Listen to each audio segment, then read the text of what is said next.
Career ക്ലാസ്സിൽ ഞാൻ പങ്കുവെക്കാറുള്ള ഒരു ആശയമുണ്ട്. നല്ല ടെക്നിക്കൽ സ്കില്ലുള്ള ചില വിദ്യാർത്ഥികൾ, എന്നാൽ അവർക്ക് പരീക്ഷയ്ക്ക് എഴുതി പിടിപ്പിക്കാനുള്ള കഴിവ് കുറവുണ്ടോ, സാമ്പത്തിക ബുദ്ധിമുട്ടുണ്ടോ, ബിടെക്കോ എംടെക്കോ ഒന്നും എടുക്കാൻ പറ്റാതെ വരുന്നവർ, അങ്ങനെയുള്ള ടെക്നിക്കൽ കഴിവുള്ള വിദ്യാർത്ഥികളെ ഈ നാട് കൃത്യമായി ഉപയോഗിക്കുന്നുണ്ടോ? അങ്ങനെയുള്ള ഒരു സഹോദരൻ എനിക്കുണ്ട്. മൊബൈൽ സർവീസ് രംഗത്താണ് അദ്ദേഹത്തിൻ്റെ പാഷൻ മുഴുവൻ. എന്നാൽ അദ്ദേഹത്തിൻ്റെ കഴിവിനെ നമ്മുടെ നാടിന് പൂർണ്ണമായി ഉപയോഗിക്കാൻ പറ്റിയോ എന്നുള്ള കാര്യം സംശയമാണ്. ആ കഴിവിനെ നല്ല രീതിയിൽ യുണൈറ്റഡ് കിങ്ഡം ഉപയോഗിച്ചിട്ടുണ്ട്. ബ്ലാക്ക്ബെറിയിലും ഐഫോണിലും ഒക്കെ വർക്ക് ചെയ്യാനുള്ള ഭാഗ്യം അദ്ദേഹത്തിന് ഉണ്ടായിട്ടുണ്ട്. അദ്ദേഹം അവിടുന്ന് ആർജിച്ചെടുത്ത ആ കഴിവ് നമ്മുടെ നാട്ടിൽ ഉപയോഗിക്കപ്പെട്ടാലോ? കോട്ടയംകാർക്ക് ഭാഗ്യമുണ്ട്. കോട്ടയം അതിരമ്പുഴയിൽ അദ്ദേഹം ഇപ്പോൾ ഒരു ഷോപ്പ് സ്റ്റാർട്ട് ചെയ്തിട്ടുണ്ട് മൊബൈൽ സർവീസിനായിട്ട്. നമുക്ക് അദ്ദേഹത്തെ ഒന്ന് പരിചയപ്പെടാം. ഇതാണ് ആ സഹോദരൻ, ശൈലേഷ് VP. എന്നെ സോഷ്യൽ മീഡിയയിൽ ഫോളോ ചെയ്യുന്ന എല്ലാവർക്കും നല്ല പരിചയമുള്ള മുഖം തന്നെയാണ്. നമ്മുടെ 2018 പ്രളയം മുതൽ ഇങ്ങോട്ട് കോവിഡ് സമയത്തൊക്കെ ഏറ്റവും അധികം കോട്ടയത്തോടെ ഓടി നടന്ന് സോഷ്യൽ വർക്ക് ചെയ്ത വ്യക്തിയാണ്. എന്ത് സംരംഭം ചെയ്താലും സോഷ്യൽ വർക്ക് ചേർത്ത് പിടിച്ചാണ് ചെയ്തു പോരുന്നത്. അപ്പോൾ ശൈലേഷ് ചേട്ടാ, MM മൊബൈൽ എക്സ്പെർട്ട് എന്നുള്ള പേരിൽ എന്ത് എക്സ്പെർട്ടൈസാണ് കൊടുക്കാനായിട്ട് ആഗ്രഹിക്കുന്നത്? ഞാനിപ്പോൾ വിദേശത്തൊക്കെ ഒരുപാട് ജോലി ചെയ്തിട്ടുണ്ട്. ആപ്പിളിൽ ജോലി ചെയ്തിട്ടുണ്ട്, ബ്ലാക്ക്ബെറിയിൽ ജോലി ചെയ്തിട്ടുണ്ട്. അപ്പോൾ അവിടെ നിന്നെല്ലാം കിട്ടിയ ഒരു സ്കില്ല്, ആ സ്കില്ല് എങ്ങനെ നമ്മുടെ നാട്ടിൽ ഉപയോഗിക്കാം എന്നാണ് ഞാൻ ചിന്തിക്കുന്നത്. അതെ, വളരെ കോംപ്ലിക്കേറ്റഡ് ഉള്ള വർക്കുകളും വളരെ തുച്ഛമായ രീതിയിൽ നമുക്ക് ചെയ്യാൻ പറ്റും, അല്ലെ അഫോർഡബിൾ ആയിട്ടുള്ള റേറ്റിൽ ചെയ്ത് കൊടുക്കാൻ കഴിയണം. ഇവിടുത്തെ ഏറ്റവും വലിയ ചലഞ്ച് എന്നുള്ളത് ഇപ്പോൾ ഐഫോൺ ആയിക്കോട്ടെ, മറ്റ് ഫോൺ ആയിക്കോട്ടെ, സർവീസ് നല്ല റേറ്റ് എക്സ്പെൻസ് ആണ്. അപ്പോൾ അങ്ങനെ എക്സ്പെൻസീവ് ആയിട്ടുള്ള വർക്കുകൾ വളരെ അഫോർഡബിൾ ആയിട്ട് ചെയ്യാൻ പറ്റുവാണെങ്കിൽ അതൊരു നേട്ടം തന്നെയാണ്. തീർച്ചയായും അത് വലിയ സർവീസ് കൂടിയാണ്, വലിയ കമ്മിറ്റ്മെന്റ് കൂടിയാണ്. അപ്പോൾ അതോടൊപ്പം തന്നെ ഡേറ്റ നഷ്ടപ്പെട്ടു പോയി എന്ന് വരുന്ന ഡേറ്റ, ഒരുപാട് ഇമ്പോർട്ടൻ്റ് ആയിട്ടുള്ള ഡേറ്റ നമുക്ക് റിക്കവർ ചെയ്യാൻ പറ്റിയാലും അതും വലിയൊരു നേട്ടം തന്നെയാണ്. അപ്പോൾ അങ്ങനെ ചിന്തിച്ചപ്പോഴാണ് ഞാൻ ഇങ്ങനെ ഒരു സംരംഭം വീണ്ടും പുനഃസ്ഥാപിക്കാനായിട്ട് സ്റ്റാർട്ട് ചെയ്തത്, ആലോചിച്ചത്. ഓക്കെ, ശൈലേഷ് നാട്ടിൽ ഇല്ലായിരുന്ന സമയത്ത് എൻ്റെ ലാപ്ടോപ്പ് കേടായപ്പോൾ ഈ ഡേറ്റ റിക്കവർ ചെയ്യുമ്പോൾ ഞാൻ കുറേ ഓടിയതുമാണ്, നല്ല പൈസ കൊടുത്ത് കഷ്ടപ്പെട്ടതുമാണ്. അപ്പോൾ ശൈലേഷ് ഇങ്ങോട്ട് തിരിച്ച് വന്നതിനും ഇങ്ങനെ ഒരു സ്ഥാപനം ഇവിടെ സ്റ്റാർട്ട് ചെയ്തതിൽ ഒത്തിരി സന്തോഷം. അപ്പോൾ നമുക്ക് സർവീസും കാര്യം എന്തൊക്കെയാണെന്ന് പങ്കുവെക്കാം. തീർച്ചയായിട്ടും അനീഷ്, ഇത് നമുക്ക് ഇന്ന് വന്നൊരു കേസാണ്. ഇത് ഐഫോൺ XR എന്ന് പറഞ്ഞ വേരിയൻ്റ് ആണ്.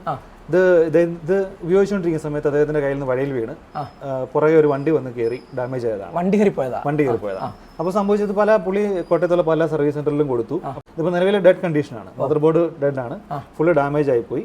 ഇത് നന്നാക്കുന്നതിന് ഈ ഫോൺ വാങ്ങുന്നതിന് ഇത്ര തന്നെ വിലയാകുമെന്നാണ് പറഞ്ഞിരിക്കുന്നത്. അദ്ദേഹം വേറെ ആരോ പറഞ്ഞ് നമ്മുടെ സർവീസ് സെന്ററിനെ കുറിച്ച് അറിഞ്ഞു, അങ്ങനെ കൊണ്ട് തന്നിരിക്കുന്നതാണ്. നമുക്ക് എന്ത് ചെയ്യാൻ പറ്റുമെന്ന് നോക്കാം.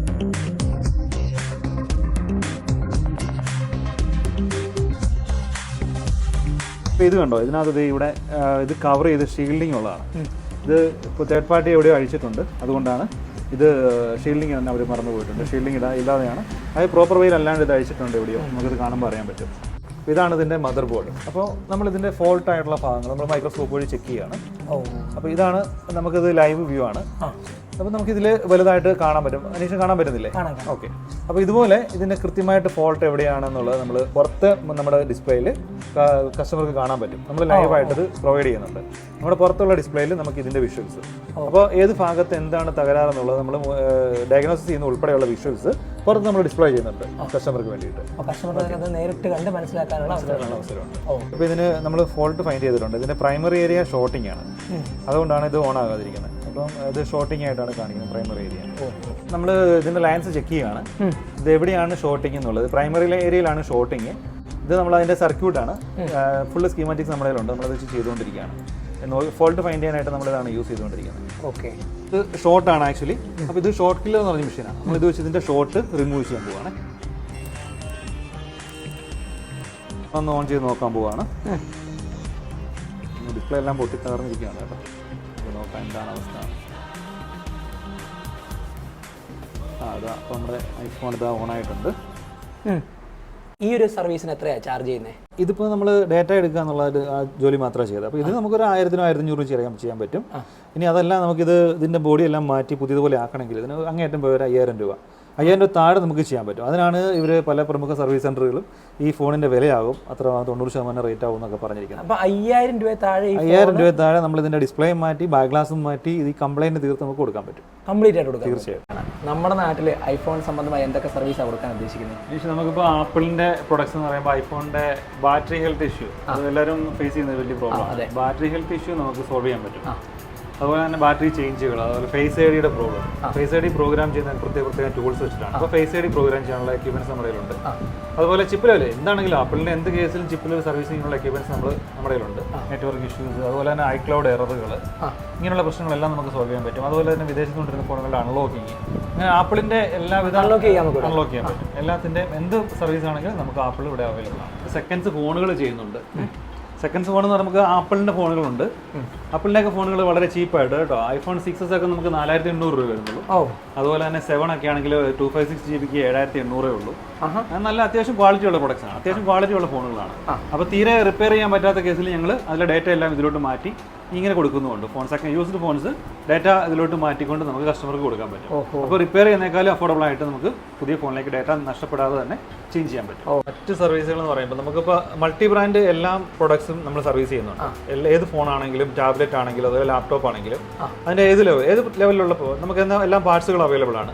ഏത് രീതിയിലുള്ള റിപ്പയറിംഗ് നമുക്ക് അതിൻ്റെ ചെയ്യാൻ പറ്റും. എല്ലാ തരത്തിലുള്ള സർവീസ്. ഇപ്പോൾ ലാപ്ടോപ്പ് ആണെങ്കിലും അതിൻ്റെ ഡിസ്പ്ലേ മാറ്റൽ, അതുപോലെ ബോർഡ് ലെവലിൽ എന്തെങ്കിലും പവർ സപ്ലൈ ഇഷ്യൂസ്, എന്ത് ഇഷ്യൂസ് ആണെങ്കിലും നമുക്ക് റെഡിയാക്കാനുള്ള എക്യുപ്മെന്റ്സ് ലാപ്ടോപ്പും അതുപോലെ മൾട്ടി ബ്രാൻഡ് ഫോണുകൾ റെഡ്മി ആണെങ്കിലും ഏത് ബ്രാൻഡ് ആണെങ്കിലും അതിൻ്റെ ഏത് ഫോൾട്ടും സോൾവ് ചെയ്യാനുള്ള എക്യുപ്മെന്റ്സ് നമ്മുടെ കയ്യിലുണ്ട്. നമ്മൾ അതിനുള്ള റെഡി ആയിട്ട് എല്ലാ സജ്ജീകരണങ്ങളും ഉണ്ട്. എന്ത് വേണമെങ്കിലും നമുക്ക് ചെയ്യാൻ പറ്റും. വെള്ളത്തിൽ പോയ ഫോൺ ആണെങ്കിലും നമുക്ക് അപ്പോൾ ചിപ്പ് ലെവൽ ഡാമേജ് ആണ്. വെള്ളത്തിൽ പോകുമ്പോൾ സാധാരണ സംഭവിക്കുന്നത് ചിലരുകൊണ്ട് അരിക്കാത്തതുകൊണ്ട് വെക്കും. അപ്പോൾ അതിനകത്ത് എല്ലാം മൊത്തം ക്ലാവ് കയറി നാശമായി പോകും. അപ്പോൾ അങ്ങനെയുള്ള ഇഷ്യൂസ് എന്താണെങ്കിലും ഇപ്പോൾ വെള്ളത്തിൽ പോയിട്ട് കുറച്ച് പഴകിയ കേസാണെങ്കിലും നമുക്ക് അതിനെ റിക്കവർ ചെയ്യാൻ പറ്റും. 90% കംപ്ലൈൻസ് നമുക്ക് സോർട്ട് ചെയ്യാൻ പറ്റുന്നതേ ഉള്ളൂ. അതുപോലെ തന്നെയാണ് ഡിസ്പ്ലേ റിപ്പയറിംഗ്. ഡിസ്പ്ലേ ഗ്ലാസ് മാറ്റി നമുക്ക് ചേഞ്ച് ചെയ്തെടുക്കാൻ പറ്റും. ഫുള്ള് ഡിസ്പ്ലേ മാറണം എന്ന് പറയുന്ന കേസിൽ നമുക്ക് ഗ്ലാസ് ചേഞ്ച് ചെയ്തെടുക്കാൻ പറ്റും. അതുപോലെ തന്നെ ഇപ്പം ബോർഡിലുള്ള എന്തെങ്കിലും ഷോർട്ടിങ്ങുകൾ, അതായത് പാർട്സ് കിട്ടാത്ത പാർട്സുകൾ, അത് നമുക്ക് വേറെ എന്തെങ്കിലും സർക്യൂട്ട് ഉണ്ടാക്കി ഇടാൻ പറ്റും. നമുക്ക് അതിനുള്ള എക്യുപ്മെന്റ്സ് എല്ലാം ഇവിടെ അവൈലബിൾ ആണ്. നമ്മൾ ചെറിയ ഷോപ്പാണെങ്കിൽ വലിയ പരിപാടികൾ ചെയ്യാനുള്ള സൗകര്യങ്ങളെല്ലാം ഉണ്ട്. അപ്പോൾ നമ്മുടെ ലൊക്കേഷൻ മറക്കണ്ട. MG യൂണിവേഴ്സിറ്റിയിൽ നിന്ന് 1.5 കിലോമീറ്റർ മാറി പ്രശസ്തമായ അതിരമ്പുഴ സെന്റ് മേരീസ് ഫൊറന ചർച്ച് ജംഗ്ഷനിൽ ഫെഡറൽ ബാങ്കിന്റെ നേരെ ഓപ്പോസിറ്റായി MM മൊബൈൽ എക്സ്പെർട്ട്.